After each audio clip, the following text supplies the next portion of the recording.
Hey, what did I just watch? Mon ami, my people, guys, what just happened? Ivory Coast. Ivory Coast of all nations that left Africa to represent the continent at the World Cup got eliminated by Norway.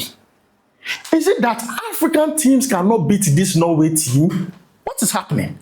This Norway team beat Senegal 3-1. Today, they beat Ivory Coast 2-1. What is happening? What are you guys doing like this?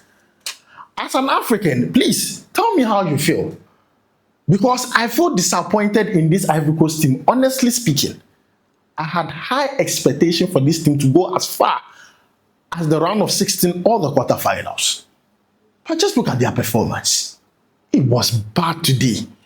And they had a weakness they did not address, did not work on. I have been hammering on this video after video. Anytime I talk about Ivory Coast, I say this. Anytime they get chance, they do not convert them. They can get 10 chances and convert only one, which is not good. That is not a good conversion rate to have.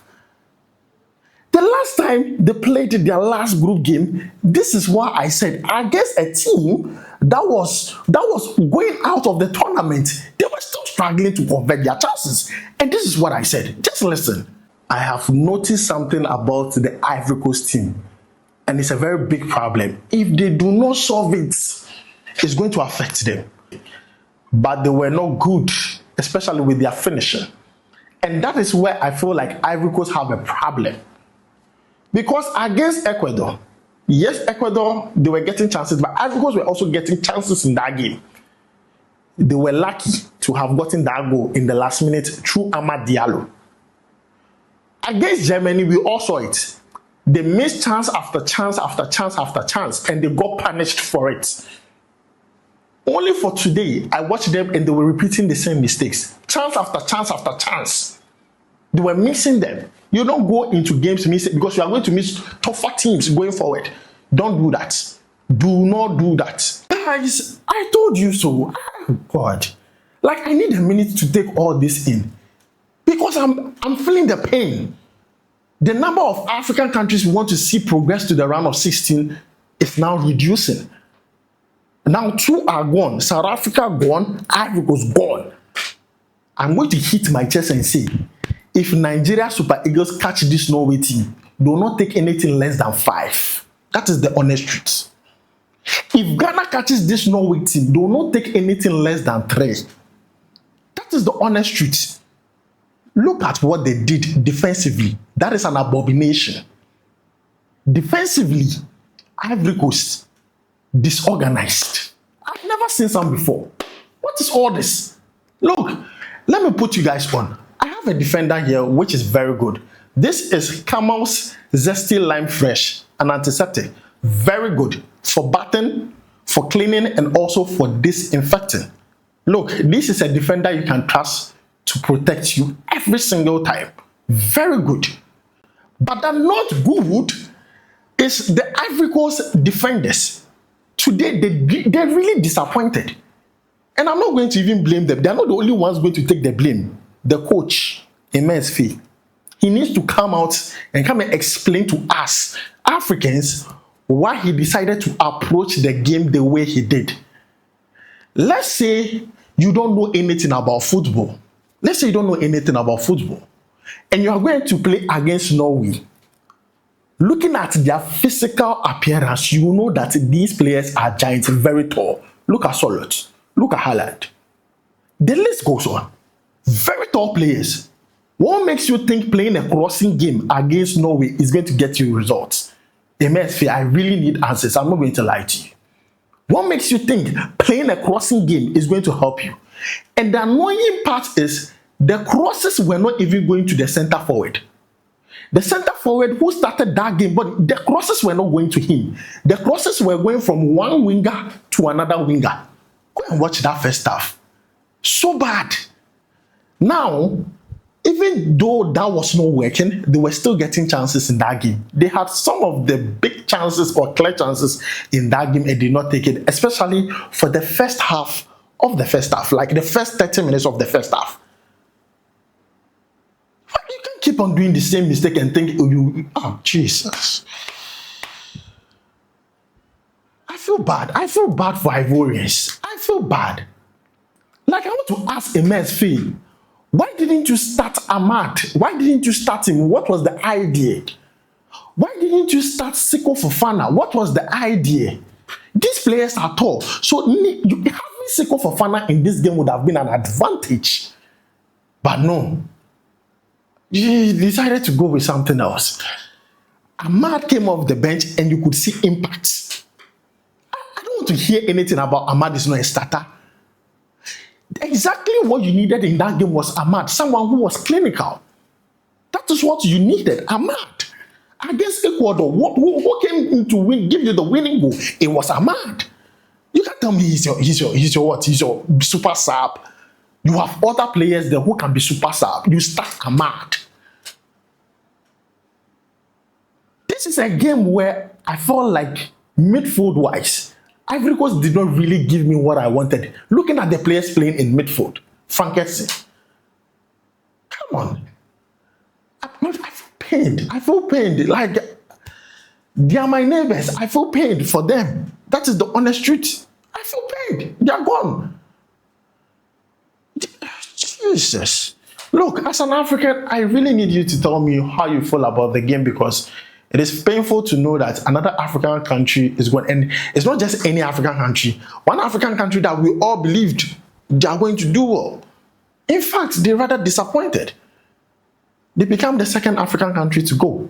But then regardless of that, I mean, they have some statistics in the bag, which we need to talk about very, very quickly. So let me go on with that and tell you about certain things I noticed in that game.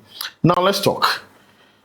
Now, Ivory Coast becomes the 8th African nation to ever score in the World Cup knockout stage match. One history or one record for them. 2, 5 goals scored in 2026, equaling their all-time tournament record set in 2006. With all these records, they are going back to Abidjan. I expected more from this Ivory Coast team. And I'm going to tell you where they got it wrong. There's no need to even do analysis. Let's just go to where they got it wrong. First of all, that defense was shaky from start to finish.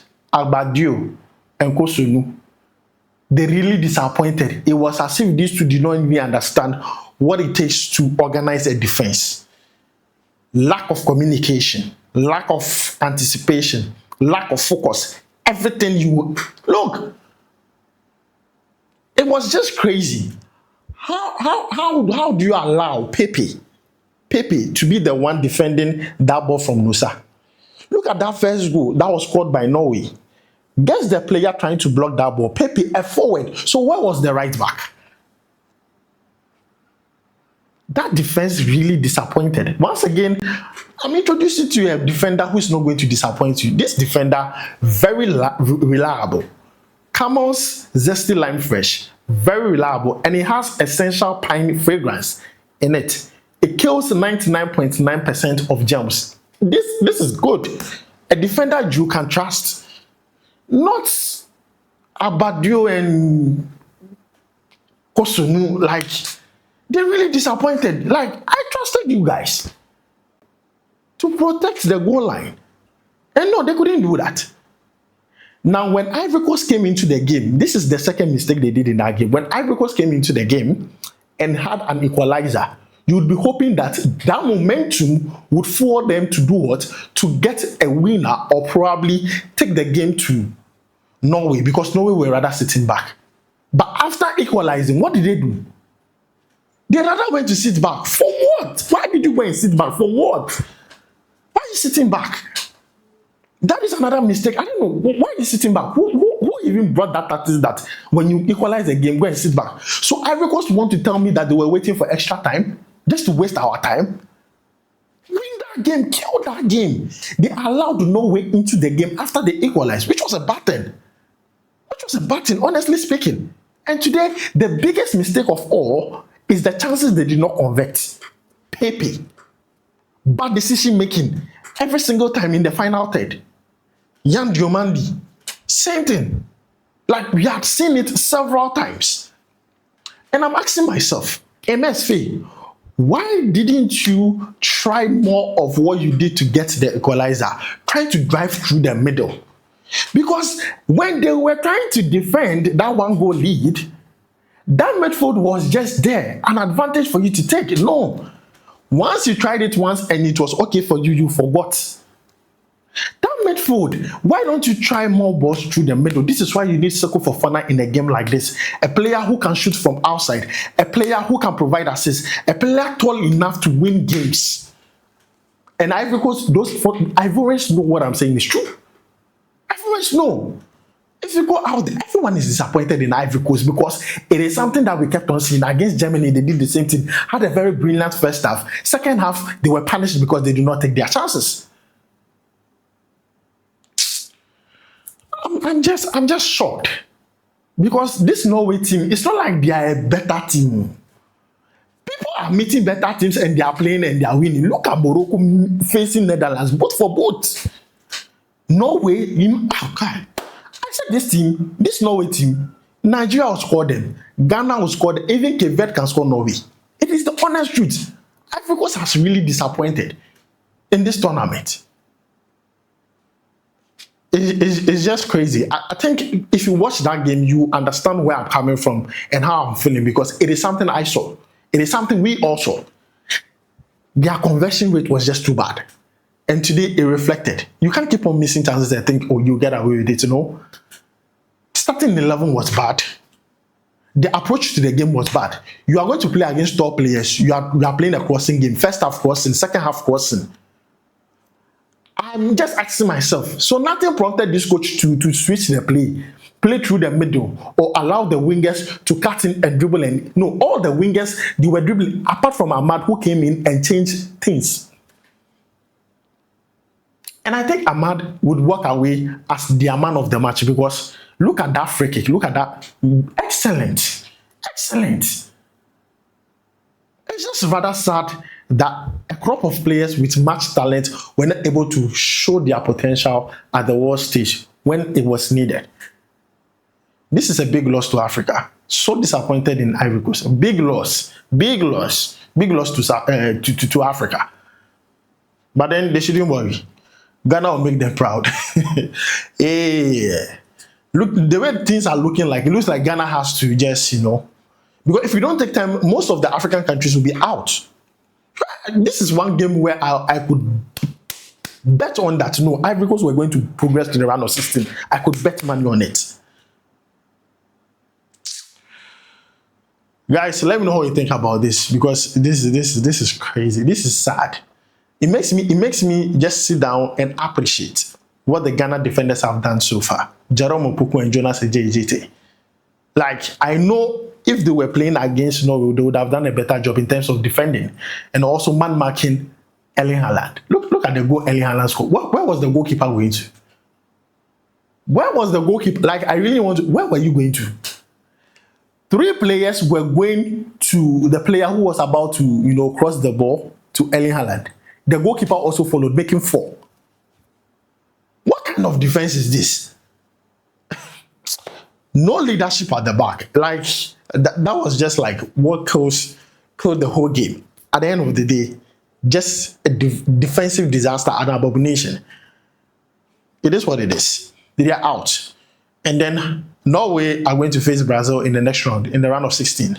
I wish them nothing but the best. I mean, it is what it is. Let me know what you think about it down below in the comments. I'm really disappointed. I'll make sure to see you in the next one. Charlie, we go bye.